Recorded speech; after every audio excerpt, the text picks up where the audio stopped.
All right, today we are diving into the absolutely incredible story of Dubai. We're talking about a city that was basically built on a series of massive high-stakes gambles that, well, they paid off in the most spectacular way you can imagine. So how'd they pull it off? Let's get into it. I mean, it's the question on everyone's mind, right? You see that futuristic skyline, you see the Burj Khalifa just piercing the clouds, and you have to wonder, how on earth did this happen?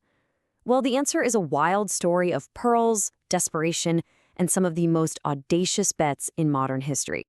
So to really get the Dubai we see today, you've got to go back, way back, long before the oil, long before the skyscrapers. Dubai was already carving out a unique identity for itself. It was a clever and fiercely ambitious trading settlement. You know what's really fascinating is just how early Dubai's leaders established this business-first DNA. So the Al Maktoum dynasty takes control back in 1833, and then in 1894 they make this brilliant move. They grant full tax exemption to all foreign traders.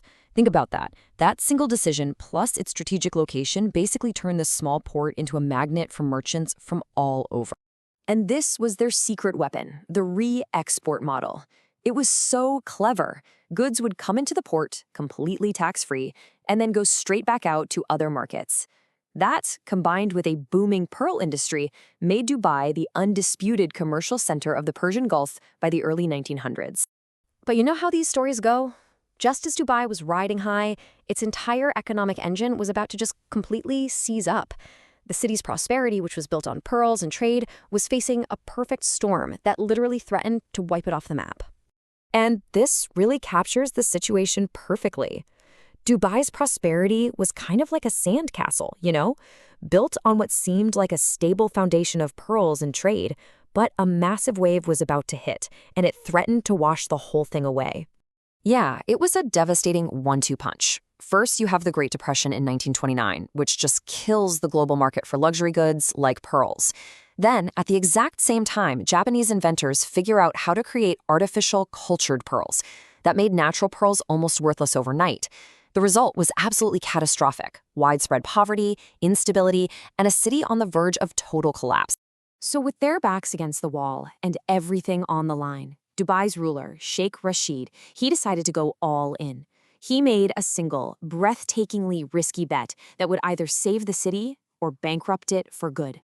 So the city's lifeline, the Dubai Creek, that was the problem. It was filling up with silt, getting way too shallow for modern cargo ships. Sheikh Rashid's solution was simple, but incredibly risky: dredge it. To do it, he had to borrow a massive amount of money. We're talking far more than the city's entire annual income. It was a true bet-the-city decision. And it worked. The world's biggest ships could now enter the port, and trade just exploded. So Sheikh Rashid's gamble on the creek had just paid off, breathing new life into the city.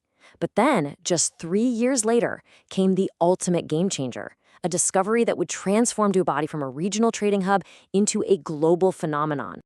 And there it is, 1966, the year everything, and I mean everything, changed. Oil was discovered off the coast of Dubai, and suddenly, the city wasn't just saved, it was supercharged with unimaginable wealth. The transformation was just staggering. It was night and day. Before oil, Dubai's story was all about clever hustle and constant struggle. After oil, it became a story of explosive, almost unbelievable growth. And all that new wealth allowed it to become a dominant force in the newly formed United Arab Emirates. But here's the most brilliant part of the whole story. Dubai's leaders knew the oil was like a winning lottery ticket, but they also knew it wouldn't last forever. So they used that wealth to make their next huge bet, this time on a future without oil. They built these massive projects, like the Jebel Ali Free Zone, which took that original 1894 idea of a tax-free port and just scaled it up for the modern world, attracting thousands of international companies. Every single iconic project, from the Palm Islands to the Burj Khalifa, was designed to make the city absolutely indispensable to the global economy. And that brings us to today, and to what might be Dubai's third and maybe final great gamble: creating a sustainable future that actually returns to its original roots, but this time on a global scale. And this right here, this is the key to their whole mindset. The leaders believed Dubai's real strength was never the oil. It was its identity as a trading center, an identity that was forged centuries ago.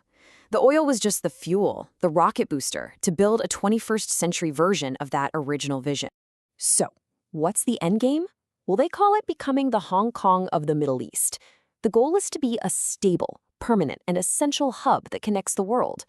It's a strategy designed to make sure that when the very last drop of oil is gone, Dubai's economy doesn't just survive, it thrives.